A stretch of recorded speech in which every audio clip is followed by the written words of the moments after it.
Sejumlah masyarakat di Kampung Wates, Kecamatan Bumerang Tunuban mengeluhkan limbah pabrik pengolahan sawit atau minyak kelapa sawit mentah yang mencemari udara hingga ke rumah mereka.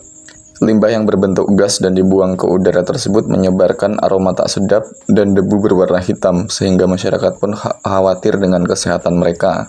Desti Atika selaku warga setempat mengaku, dampak cemaran limbah membuatnya dan keluarga mengalami gangguan pernafasan. Desti mengaku, dampak limbah pabrik pengolahan sawit tersebut sudah lama terjadi. Hingga sepekan terakhir dampaknya masih terasa, terutama dari jumlah abu yang dihasilkan.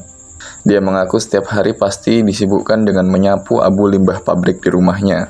Menurutnya, kaki setiap warga setempat pasti hitam, terutama saat berada di dalam rumahnya. Hal itu terjadi karena abu limbah yang tidak terkendali.